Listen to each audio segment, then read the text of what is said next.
really happy today to be joined by Tracey. Tracey is, oh, you'll meet Tracey. She's just amazing what she's done and what she does with Qigong. And really proud to have her as one of the people associated with Qigong Academy. So hi, Tracey. Hi, John. Thanks for inviting me, and it's really great to be here. I know we have many interesting discussions, and we can see where today's goes. Yeah, and just before we pressed record on this, we were talking about who's going to stop, which one of us is going to stop the other going down a rabbit hole, because there are so many places to explore when we get talking. Yes, Um, there are. Yes, there are. Yeah. but what we were kind of circling around today, I think, is the idea of mental health and Mm. just the view of mental health, I think culturally how we view it, and also how Qigong can be very supportive for good Yeah. mental health. So, Yeah. yeah, would you like to explain a bit what you consider mental health to be and how it sits? Yeah. For, I find mental health is something that very many people talk about, but don't really have an understanding of what they mean when they talk about mental health. As far as I'm concerned, our mental health is as important to us as our physical health. But when we talk about mental health, especially in this country, we talk about a condition. Somebody has depression or suffers from anxiety on the autistic spectrum, something like that. So mental health is sort of separated out as being separate from the whole body. Mhm. And, and I feel that everybody has a mental health issue at some time of their life. It could be loneliness. It could, it could be anxiety. It could be worry. Sometimes, a general worry is great because it makes you focus on it. But when that worry becomes deeper and more long lasting, it can actually come into depression. And it's only then when things start happening where people start thinking to treat it. Mhm. But for me, mental health is something that encompasses your whole being as well as your physical health. So I think it's as important to strengthen your mental health as it is to strengthen your physical health or to look after your mental health. The same with your physical health. Somebody once actually said to me that literally, oh, just this last weekend, well, when you say it's all in your mind, people say it to you in a derogatory way, as if you're incapable of sorting stuff out and incapable of doing things because it's all in your mind and you've just got to pluck up and get on with it. Whereas if you are in such a state where your mind is so full of thoughts, so full of things that you're having trouble processing individual items within that thought, within those thoughts, and it all becomes so overwhelming, you get to the point where you don't want to process anything. You don't think about processing things. All you think is, I can't do this. I just can't move forward. And it's being aware of these things, I think, which is the most important thing. And it's why I love the phrase "yi dao qi dao" with Mhm. qigong, with Zheneng especially. I use this all the time. Where the mind goes, the chi follows. If you're thinking about pain, you're going to be in pain. Mhm. If you're thinking about your finances, you're going to worry about your finances. If anything that you think about, the chi of your body, the chi of the outside follows that thought. And so for me, I've got quite a history of working with people with, I'm going to say, so called mental health problems, Mhm. because for me, everybody's unique. Everybody has their own differences, their own difficulties, and it's how they become aware of them, how they use that awareness to move into a different direction, or how they let that awareness overcome them, or how they fight it in a way. Don't Mhm. like the word fight very much, but it's people say you have to fight these things in order to overcome them. But I think sometimes just accepting them actually does you a lot more good than trying to make them better. Yeah, absolutely. I'll, I'll, I'll give you an example of this. One of my family members is actually on the autistic spectrum. And when we got that diagnosis, first and foremost, everybody was telling me how to fix it, how to make that person more socially acceptable, how they had to do things that allowed them to fit in with society. And I'm a little bit of a rebel. No. And I went, not doing that. I actually one of the best things I ever did was actually listen to this person who was on the autistic spectrum. Mhm. I learned to listen and to listen to what he was telling me about how he processed things. Yeah. So, for example, we used to have a lot of issues with food, with eating. Meal times became a nightmare because I was always taught you sit at the table, you eat your meal, you clear your plate, you don't get up from the table until you've cleared your plate. Well, it was my son. He just couldn't eat. He would not eat anything we put in front of him. And we got to the point where it was like, well, what are we doing wrong here? And I do actually remember sort of breaking down in the headmistress's office once going, how can I be such a good parent to one child and such a crap parent to the other? When, I'm not doing anything different here, but my child is, I'm not communicating with my child here.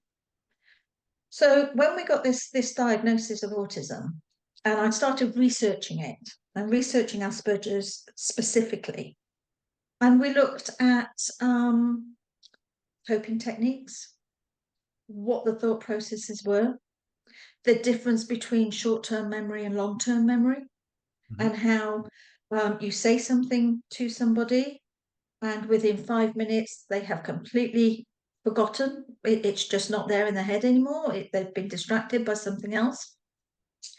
So to come back to the food scenario specifically, I got very good at asking questions. And Mhm. I would put the food in front of him and he wouldn't eat.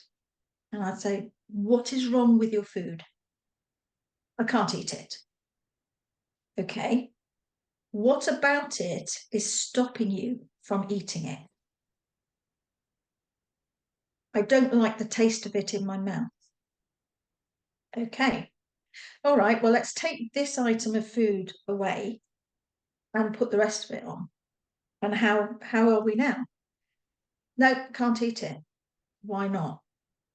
It's covered in gravy. It's covered in gravy. Mhm. Gravy is slimy. I don't like the sensation of gravy in my mouth. Mhm. So straight away, we're going from, your full roast dinner on a plate to veg, meat, etc. No gravy. And then we go a little bit further and he eats and eats some and then he leaves some. I go, what is wrong with that food that you've left? It's touching that food. So you can't eat it because it's touched some other food on your plate. Yes, that's why I can't eat it. I mean, we're talking to an 8-year-old now. Mhm. So it's a very much a, element of getting rid of the various things that are causing the problems. Yeah, yeah, process of elimination, that's the phrase I'm looking for. So we get to the point where every meal now, you put a plate in front, each item of food has its own separate space on the plate, and you're great, you're going along brilliantly. Meals are better, food's being eaten.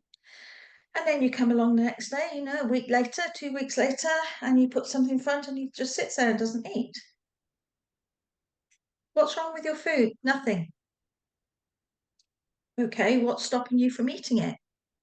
You've given me a plastic handled knife and fork. I can only eat with the metal ones. Wow. Yeah, yeah.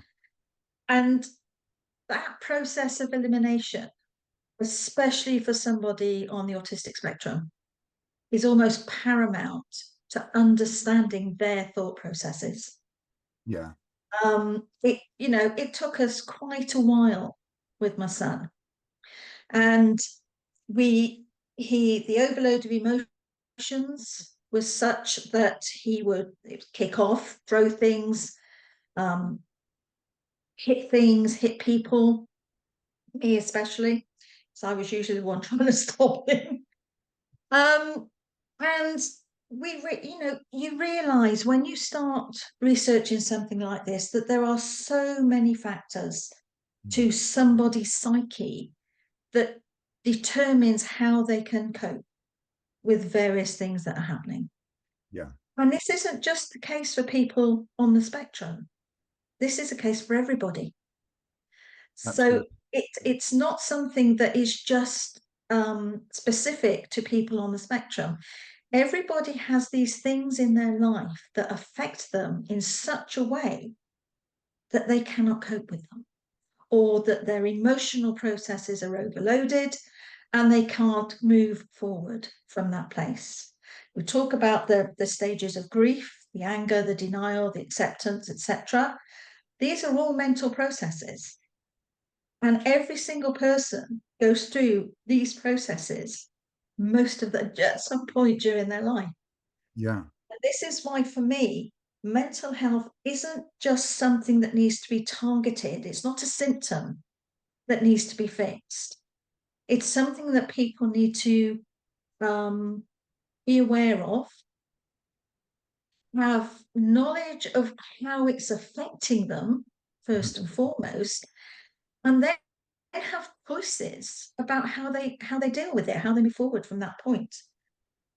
So yeah, that's my passion, is really sort of mental health, and I find qigong is absolutely fantastic for it. I use a combination of La Chi and Ida Chida. And people who know me, who talk to me, they know that I bang on about La Chi all the time. I think it's one of the most powerful forms of qigong Could you that just there explain is. to people what you mean by Lachi? Yes, okay. All right. So when you do La Chi, you're working with your three centers, your Jing, your Qi, and your Shen. Mhm. Okay. So Jing is your physical body. Qi is your middle dantian, your emotional center. And Shen is your mind center, your cognitive phrases, your cognitive abilities.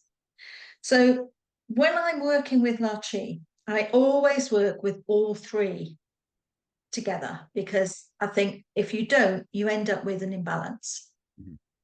When, I mean, the Chinese say that when you're ill, you have an imbalance of qi in your body. And this is true. You can have an imbalance of qi in your mind, in your emotions, and in your physical body as well. So I did a workshop, funnily enough, just this last weekend, and I went into it and I was going to these things going, I'm not really sure what am I going to do. I'm going to make it up as I go along. That's what I do. And so we went in and I was talking away and I was going, and this is what we're going to work with, just our three centers using La Chi. Mhm. And all La Chi is a release and a gather. Mhm. We start off by centering ourselves, head in the heavens, feet in the earth, and working with lower dantian to start with. So we have our physical chi that we're working with, because all chi from within the body comes from your lower dantian. So we start off and we just literally open our arms. Yes, these are arms and hands. Open our arms and hands, release, and then gather in. And then once we've released, as we release, we can release anything physical that is holding us back. Mhm. And as we come back in, we bring in the potential for change, the potential for changing anything physical within our body. And we can just release out and gather back in. And then once you're doing this, you can just stand there doing this for as long as you want. You don't actually have to make the movement. So you can stand there with your hands here and just release from your lower dantian and gather back to the lower dantian. You Mm. can do it in queues in supermarkets where people don't even know what you're doing. And then we move up to focus, and it's the focus and the intention that is the most important. So we bring our focus and our awareness to our emotional center, our chi, our heart area, middle dantian, and then we release and we let go of those emotions that are holding us back. And believe me, they are really likely to be, there are no good or bad emotions. There are all emotions, but when they're out of balance, you really feel it.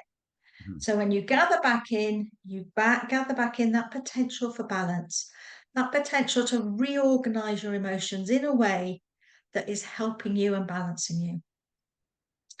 And then once we've done the middle dantian, we move up to our head.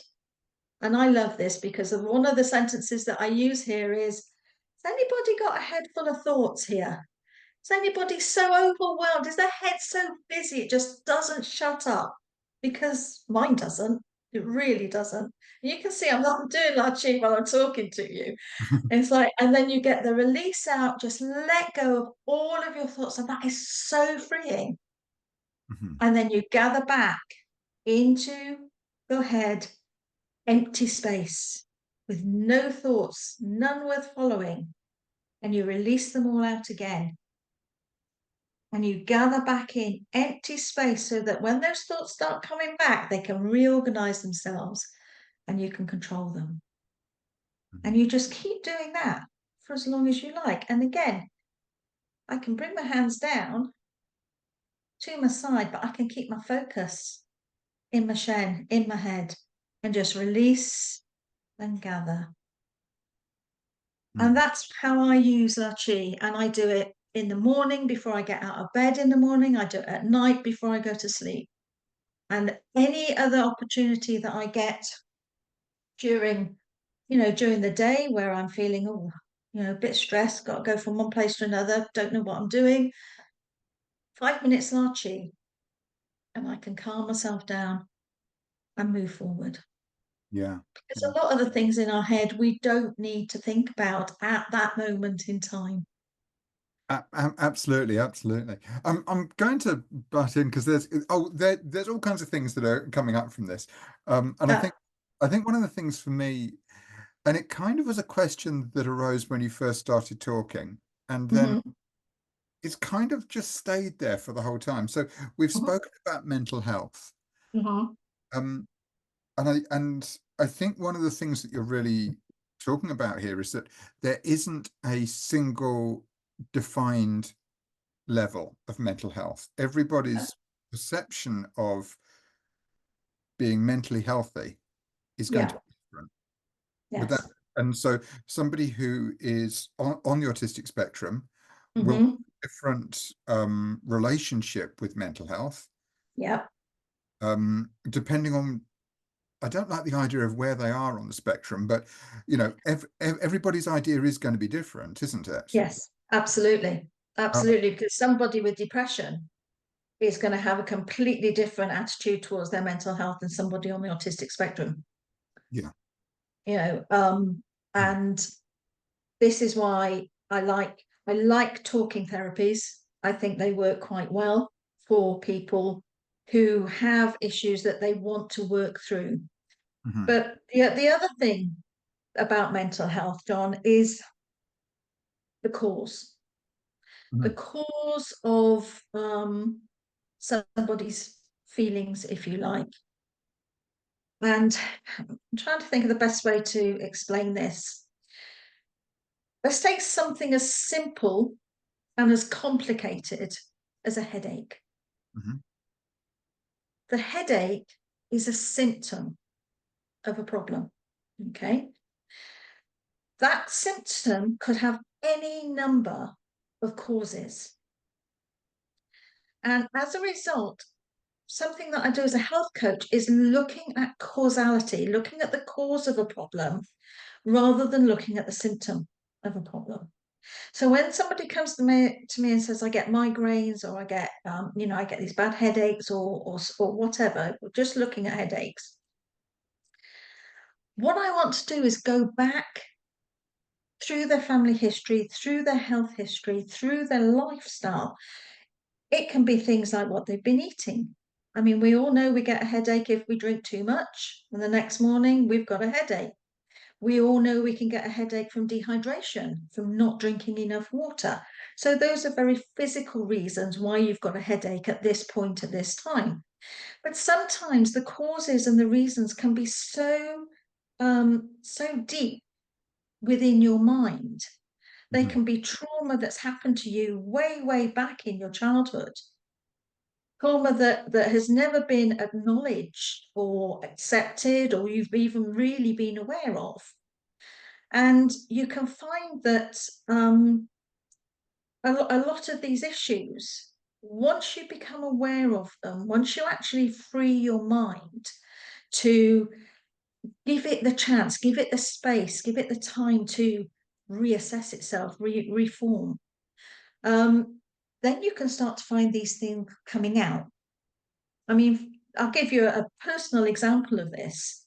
I grew up with a lot of anger. I walked around carrying a lot of anger for a lot of different reasons. And every thought that I would have when I woke up in the morning would always be a negative thought. I've been diagnosed with depression in the past. I've had quite bad bouts of depression myself in the past. Um, the best thing a doctor ever recommended for me was a book called Overcoming Depression. Mhm. Becoming aware of some of the causes of depression helped me to delve further into why was I feeling these things, and also helped me to identify triggers that would promote, if you like, a depressive episode, or triggers that would set me off on the anger Yeah. rant, if you like. So having I knew I was an angry person, but I didn't realize just quite how much this affected every single thing I did every day. Um, and I wasn't a violent angry person. I was an internally angry person. Everything was internalized for me, so I didn't, act out or create a fuss or create a scene or anything. Everything was internalized. Yeah. Mhm. And I started Qigong, I started practicing Qigong about 15, 20 years ago now. And when I first did it, it was as a result of a depressive episode.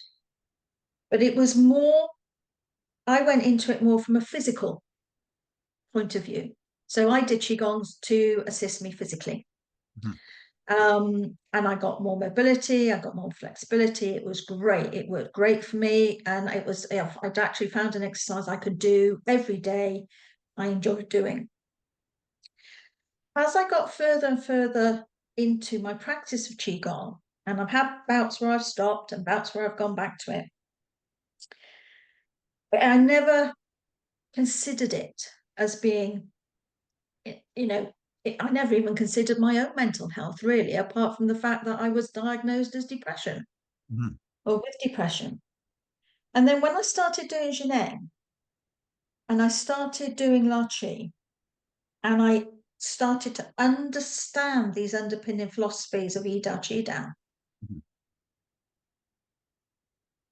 and I carried on doing it, doing qigong.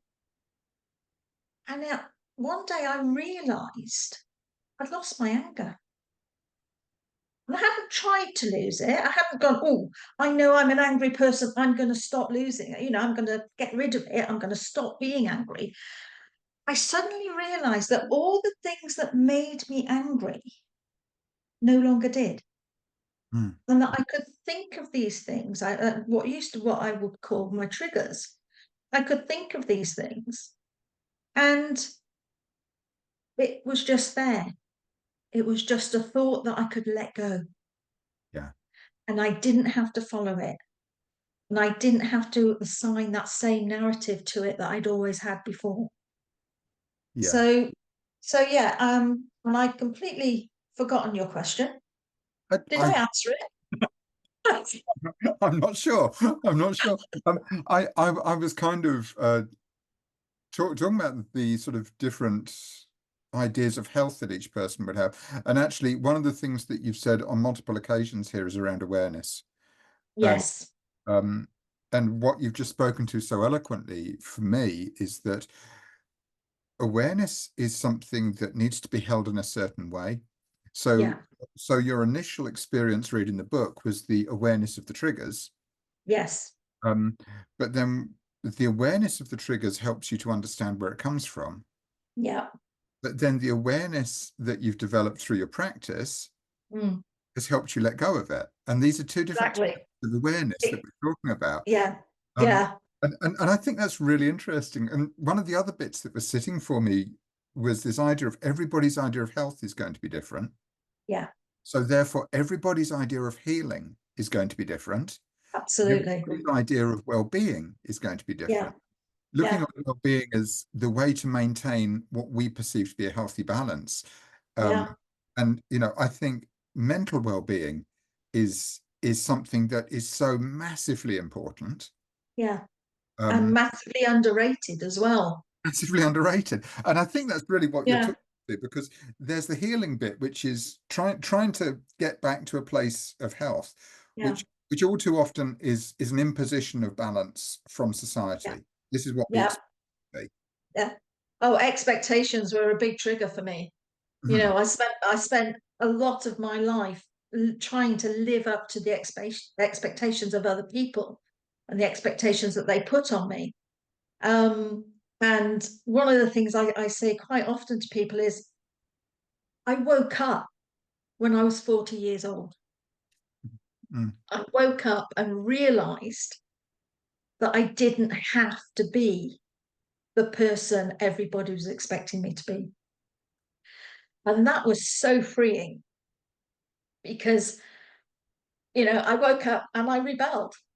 mhm, Um, at that point, I removed my children from the education system and home educated them. mhm. And that was, a huge rebellion at the time because it's like, yeah, you just didn't do that sort of thing. Everybody told me I was ruining my children's lives. Who was I to know what was best for my children?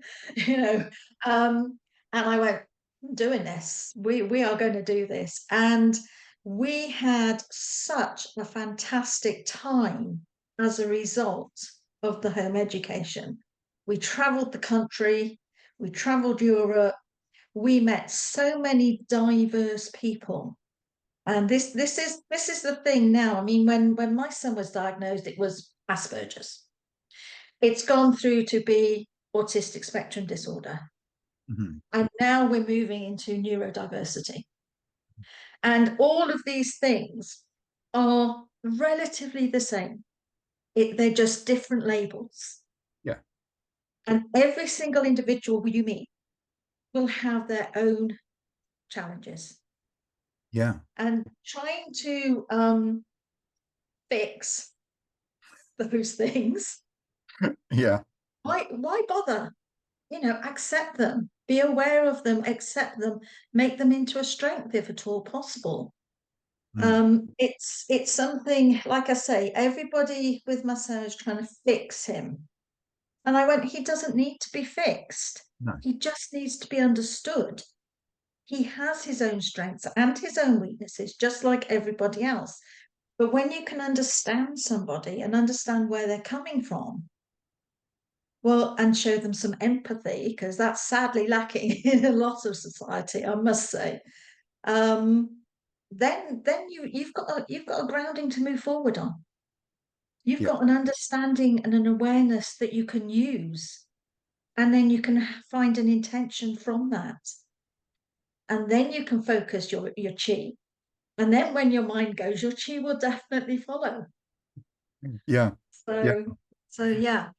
Yeah, absolutely. It brings to mind within Jineng, there's this idea of well, not just in Jineng actually, with it at the base of most, if not all, systems of Qigong that have got a Taoist root, there's an idea Mhm. of oneness. There's an idea of everything being ultimately everything is in balance.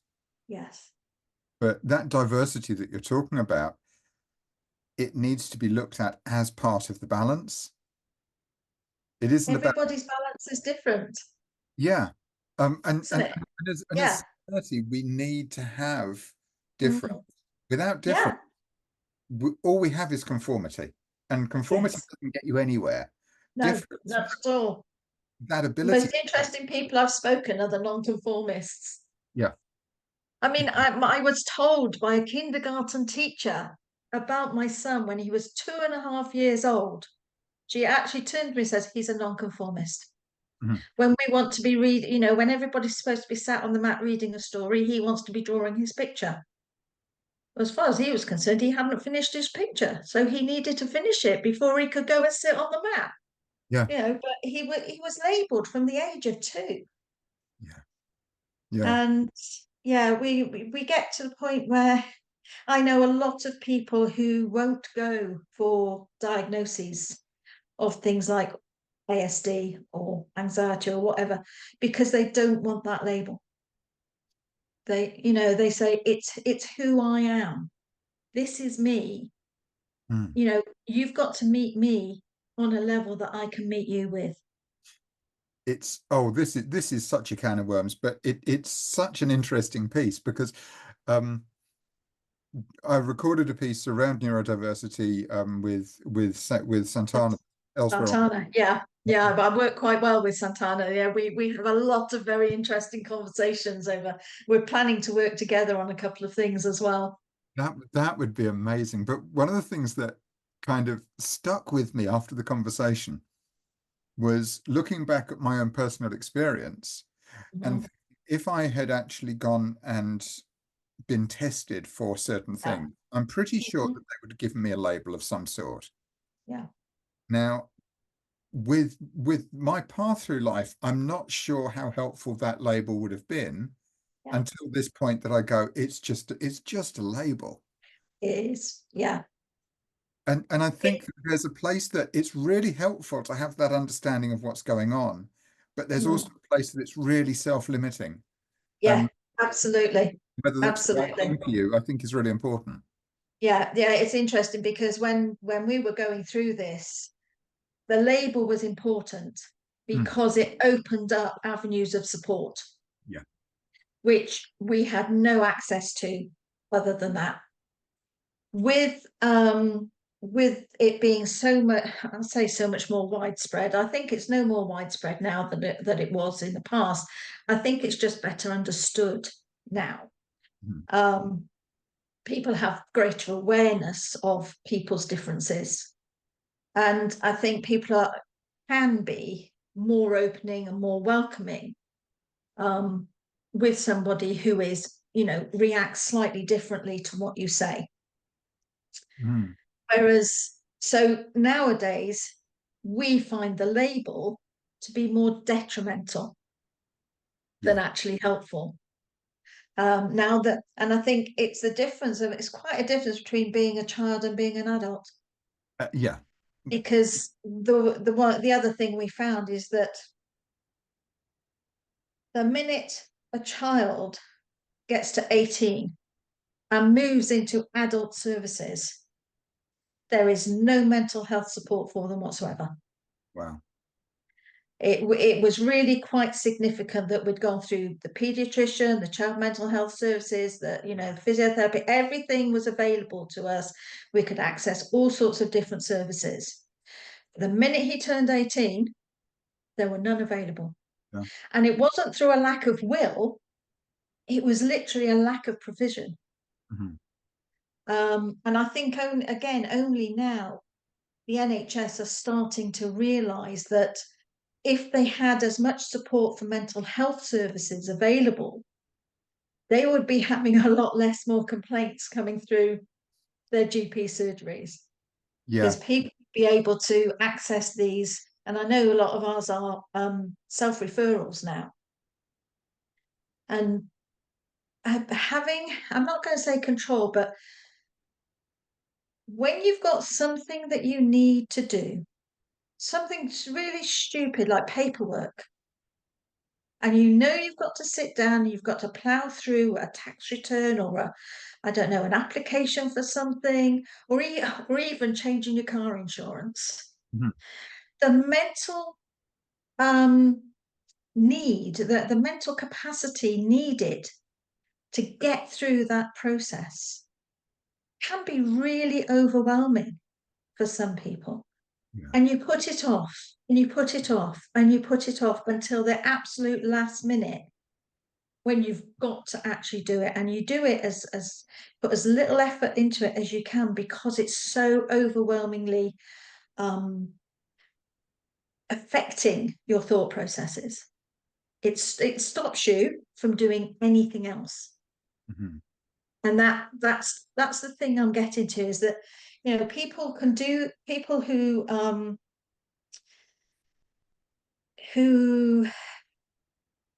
see, I don't like the word suffer. Suffer from mental health difficulties or differences.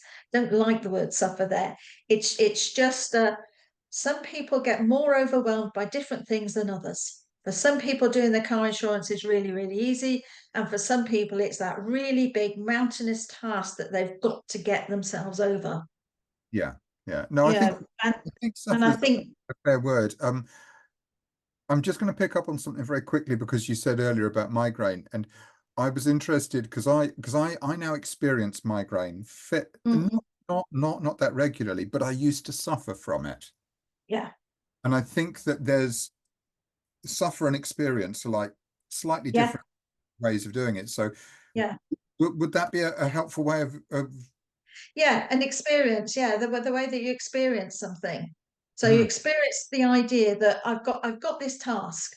I've got this task, and I know it's going to be difficult. It's going to take me 30 minutes on the phone talking to somebody, going through this question, that question, another question. I don't like talking on the phone. That's going to be a big problem to get over to start with. They're going to ask me questions, and I might not know the answers to them. And I might have to look stuff up, and then I won't have everything to hand. And it becomes this big problem in your head. It becomes something that you know you've got to do, but you're going to put it off as long as possible, Mm. because you don't feel that you have that mental strength to actually deal with it at this moment in time, because your mind is also trying to cope with every other thing that's going on around you. And especially people with fibromyalgia, Mhm. they have something they call brain fog, where your mind is so foggy that you cannot pick out individual thought processes. You cannot process individual thought processes enough to function. Yeah. So, you know, even as much as, how much effort is it going to be to get out of bed and actually put some clothes on today? Because the brain fog is such that it can't help the body to actually make those movements and do those things. And then this comes back again, loops all the way back to Idao Chidao. And we were in a shared practice session this morning, and there was a couple of people talking there about their experience to practice and symptoms Mm. that Yes. by not observing the symptom then disappeared. But Yeah. when the symptom in the sense of brain fog or something like that is so Yeah. overwhelming, Idao Chidao, Yeah. Yeah. that's where your energy goes, and Mm. then you're stuck in the Yeah. cycle. So, okay. Oh, there you've lined up many, many little cans of worms that I'd love to dive into, but That. I'm really aware that I want to kind Yeah. of keep things up on a level here. So I'm going to throw a question at you, which is so Yeah. if people are experiencing this, or if people yeah, if people are experiencing this kind of difficulty, Yeah. what can you offer that is going to be helpful, and that's going to help them find the path through in a similar way to the way that you found a path through. Yeah. Okay. Well, because mental health is really my thing, if you like, And La Chi and Ida Chi Da are again something that I have found extremely powerful for myself. What I've actually done is I've developed a course which helps people to build their mental strength. And not just build it, but to be aware of it and to think about it and to think about their awareness of their own mental health, where they are at this moment in time, where they want to be with it. And the other thing that I've done, which I think, because, we talk about chi, but we're really talking energy. We're talking energy of the universe, energy of nature, everything around us. All of this energy is having an effect on us externally. Mhm. And the one thing that I am also very much aware of suffering is something called seasonal affective disorder. And this is the energy of the seasons and how during the various seasons, certain things are expected to happen in nature. But the human body or the human society takes very little notice of the energy of the seasons. Mhm.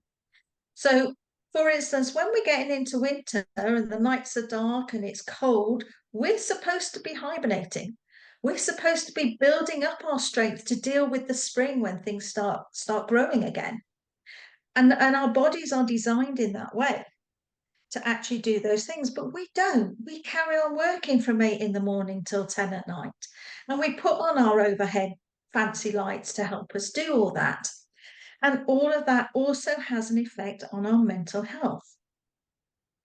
So, what I've done is I've developed a series of courses. They're 6 weeks, and it's a 1.5 hour session on a Saturday morning. And I start it in the middle of each season.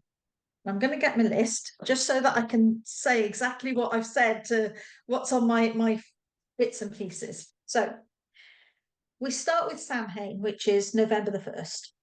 Okay, and here we've got the waning of autumn and the pull of winter.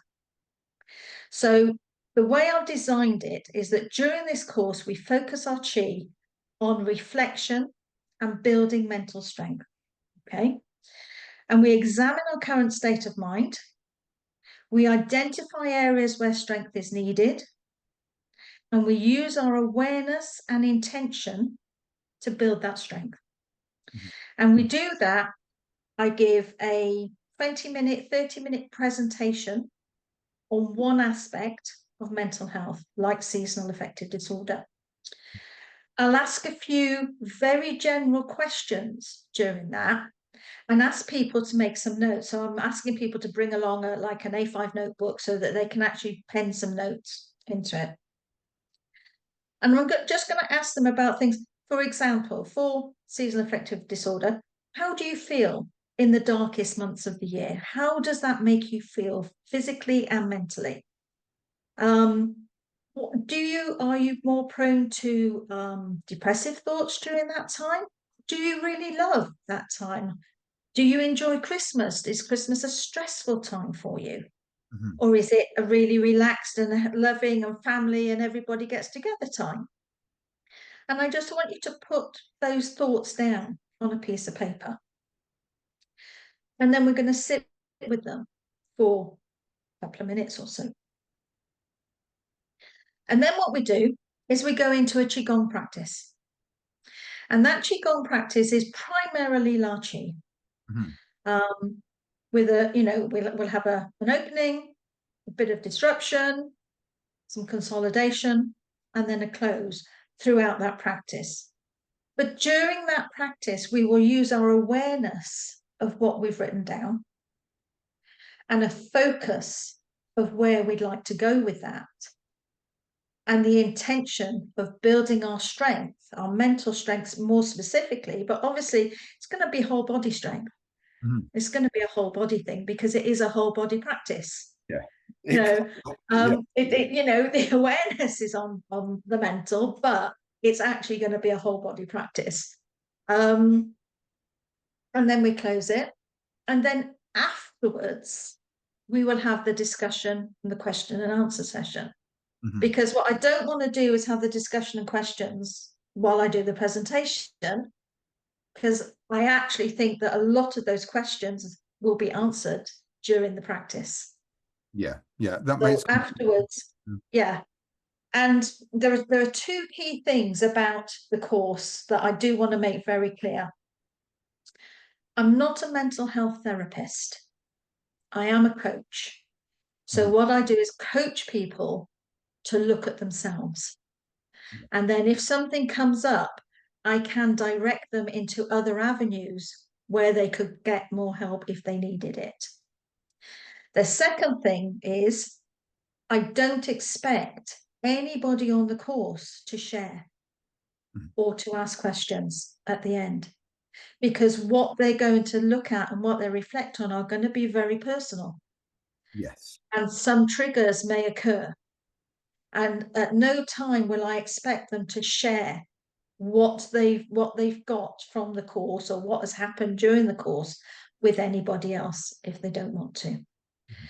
And I do also offer free Zoom support for anybody on the course who maybe is triggered in some way and needs, more clarification or more discussion on a personal one-to-one level. That's so important because there needs, I Yeah, mean, the nature of the work that we do within Qigong can be very triggering. It can have all kinds of things happening as a result of it. And I yeah, think it's vital to have that space for ongoing support, should it be. yeah, It's not an expectation that it would be, yeah. but the space That's is it. very important. Yeah. But this is it, because I mean, and I've worked a lot with people on the spectrum, and the last thing they want to do is share. Yeah. They can engage, but they don't want to share, and that's perfectly acceptable. Mhm. Yeah, so I don't think any. One of the key things we talk about talking therapies, and the one thing that is guaranteed to get the answer nothing is if you ask somebody what's wrong. Yeah. Yeah. Yeah, what's the matter? Nothing. Nothing. Yeah. Absolutely. Okay. Well, I can see that steam is practically coming out of your ears, so something is very obviously the matter. I don't want to talk about it. And it's like, okay, is there anything I can do to assist you in working with this? Leave me alone. Fine. Yeah. I'm here when you want me. Yeah. Yeah. So, that's really my approach, in that I Absolutely. can provide some information. I'll provide something that you can use, a technique that you can use to help yourself. And then if you want to discuss it further, then you can go further with that. Yeah. And I guess that's one of the things, we loop all the way back to this term awareness that was used. Yeah. And, and I think that one of the strengths that we're talking about within the approach and within the use of these very simple Qigong methods, Mm, building of the awareness, because quite a lot of the stuff that we're talking about here, we may not even be aware that we do it, or exactly. we may have a surface level awareness of something and not really Yeah. notice the underlying Mm, aspects. That's one of the places that Qigong can take you to, but in a safe and yeah, accessible way. it is. And again, the person themselves has got to want to go there. You Yeah, cannot make anybody go anywhere, especially with mental health. yeah, So an awareness is one thing, an intention is another, but actual action is something that has always got to come from within. yeah, yeah. No, I completely agree. The work that I've done in this area, um, there's always been the question of when somebody identifies something, how does this serve you? Hmm. Because Yeah, if there is a reason that it is of use for you, then you have limited reason to get rid of it. yeah, Whereas if it no longer serves you, yeah, that you have no reason to hold on to it.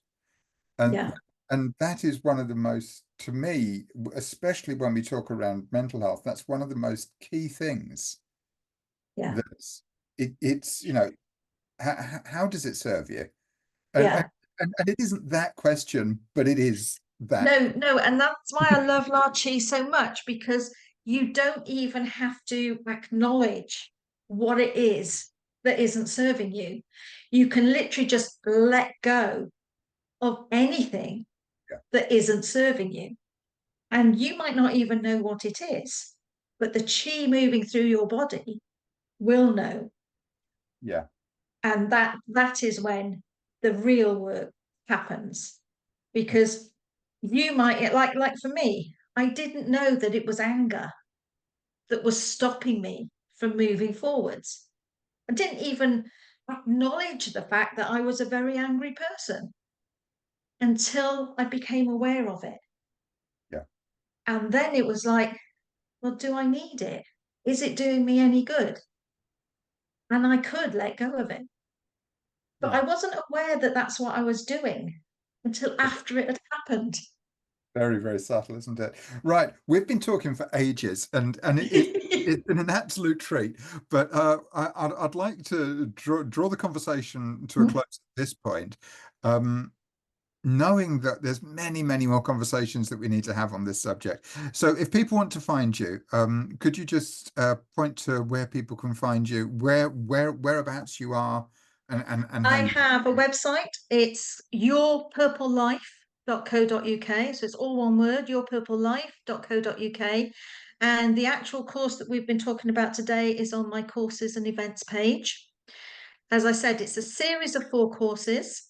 One starts in November, then goes on to February, May, and August. And there are discounts on the course if you book one or more. So if you decide you want to sign up for the full 4, then there are discounts available for you to do that as well. Excellent. Also, I'm pretty certain I'm going to put it on the Qigong Academy as well and give it to you so you could actually let people know, let your members know as well. And there will Oh, be a discount for members of the Qigong Academy as well. So, brilliant. That is wonderful. And just one last question on this one. If someone's watching this and it's the end of November, are they okay? okay. Are they okay to come and book on the February one and start in February? Absolutely, Brilliant. absolutely, absolutely. Yeah, like I say, yeah. You can book on the February one, and then you there's discounts then if you book February, May, and August. Yeah. So it's not just you lose the possibility of a discount just by missing the first one. And you can start them anywhere. You can actually start them anywhere. So for instance, the November one is building strength for the winter months, but the February one, if you like, is energizing your chi to prepare the way to make changes. So that's my focus for that one. And then in May, you've got the using your chi, focusing the chi to make changes that you've been preparing for and actually maintain your mental strength to actually carry on through with those changes that you've wanted to make, that you've decided to make. And then the summer one is all about celebration and gratitude. So celebrating what you've done for the year, gratitude for how you now feel, your change of state, whatever that might be. And Yeah. then it just carries on in that cycle. Excellent. Excellent. I've got so many more questions I want to ask, and I'm not going to do it. So I'm going to say thank you very much. Okay. Thank you very much, John. It's Thanks for your been time. a pleasure. Take care. Right. Thanks. And you. Bye.